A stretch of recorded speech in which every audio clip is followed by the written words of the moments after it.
So the burning question on every Halo fan's mind right now, especially with E3 being only a few short weeks away, is what should we expect from 343 in the next couple of weeks?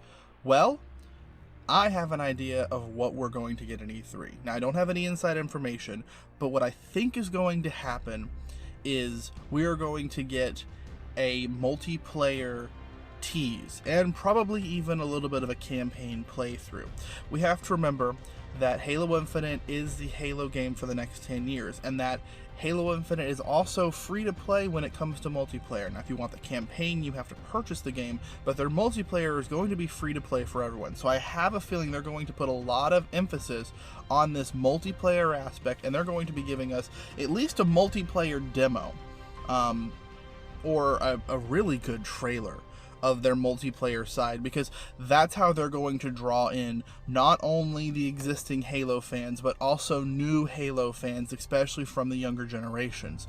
So moving forward with Halo Infinite, moving forward with 343, I expect the emphasis on all of their content to be around the multiplayer aspect of the game. Again, this is due to the fact that it is a free-to-play game, which is something that I haven't seen a lot of creators hit on, is that you don't have to purchase Halo Infinite in order to be able to play the multiplayer aspect of it at all. It's a very similar style to that of Fortnite. And other battle, especially like Warzone, those games are free to play. You don't need to purchase the game. You can just download the game and you are good to go. If you want to play the campaigns, though, you do have to pay for the game. And I think that's what we're going to see moving forward with Halo Infinite, is that being that this is the platform for the next 10 years, that as they release updates to the game, which I have a video coming out real soon that you're not going to want to miss on that, being that they're going to be releasing regular updates to the campaign, that's how they're going to entice people and get people onto this platform. Is, hey, this is free to play multiplayer, and as they update the game, you're obviously going to get, updated graphics or weapons or characters, and as we're seeing with Master Chief Collection, armors and stuff like that. And it's going to entice people to say, well, the multiplayer is really, really cool.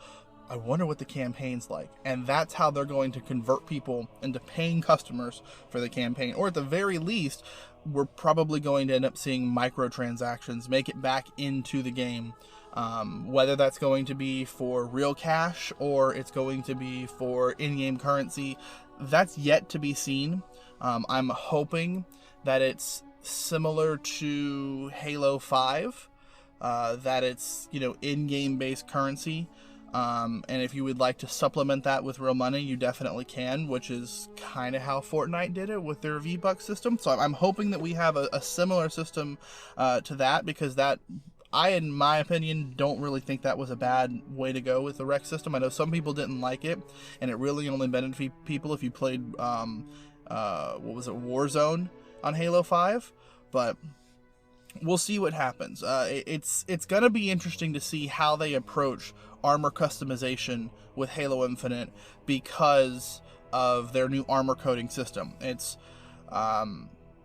skins are going to be a little different because it's not like you can customize your colors. It's going to be a set thing. What do you call it? Armor pieces, we know that you can kind of customize and interchange armor pieces, and each individual is customized. We saw that in one of their updates that they put out, which that is in and of itself is cool. It takes us back to Halo Reach style of armor customization, which is phenomenal in my opinion. But yeah, coming E3, I'm expecting us to see a huge emphasis put on multiplayer. Probably customization, armor customization, skins, things like that. That is what I'm expecting us to see. The vast majority of E3 take up is multiplayer, because that is where they're going to see their biggest audience. So if they don't talk about campaign, I wouldn't be surprised. I'm not saying they're not, because I have a feeling that we're at least going to get a demo showing what the game looks like running an engine, especially because given the 8-minute gameplay premiere that we saw last year showed the game in a rough state. I would expect that they would show us an update so that way we can see what they've been working on for the last 9 months. and then that should get us, relatively hyped back up for the launch coming soon. And who knows, maybe if this goes well, which I'm hoping it will, they can start putting out some of the other content that they like to put out, because as we talked about in a couple of previous videos, and I'll link them up over here, they have not been doing that well when it comes to hype. And that's because they are focusing on building the best Halo game that they can build.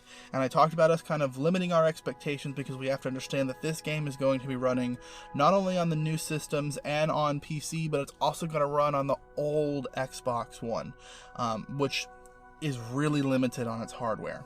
I wish that they could do away with this, but with the way that Xbox has their cloud gaming set up, it's more than likely going to have to run on the old Xbox One, because that's what the cloud gaming system runs off of. Which means that Halo Infinite is probably going to be a cloud gaming game. You should be able to play this cloud gaming, which means that not only will you be able to play it on your Xbox, any Xbox console, the Xbox One, the One X, or the Series X, the Series S, your PC, but you'll also be able to play it on mobile devices. And that is not just Android anymore. A lot of people don't know this, but they are currently beta testing a method for you to play on iPhone. So if you are an iOS user, you would be able to potentially play this on your iPhone and your iPad. I've been trying to get access to this program, but it's currently invite only. So once it gets opened up to the public and there's a beta going on, I'm going to give that as thorough of a test as I can and try to see how well the system is. Last time I played Halo on a mobile device, the experience was, especially a multiplayer, was not great. The cloud gaming service is just not where it needs to be yet to support competitive gameplay. Playing campaign wasn't too bad, especially if you're playing on easy or normal difficulty. If you're trying to do a mythic run on mobile, you can forget about it. It's just not going to happen.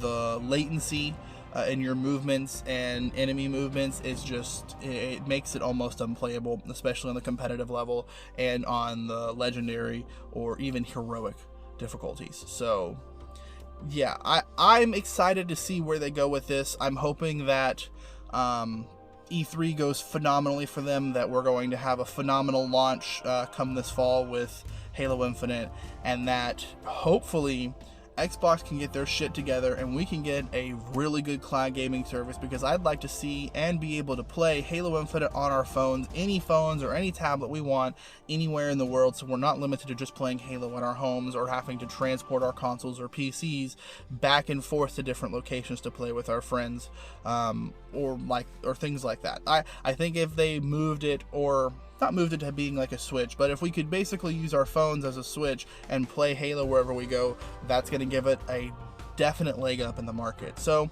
you tell me what you think. What are you expecting from 343 come E3 in the next few weeks?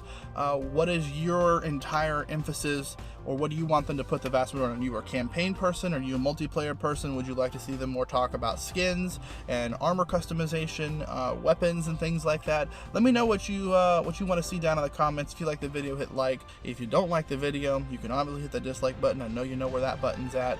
If you like the content, subscribe, and I hope to see you in the next one. Take care, Spartans.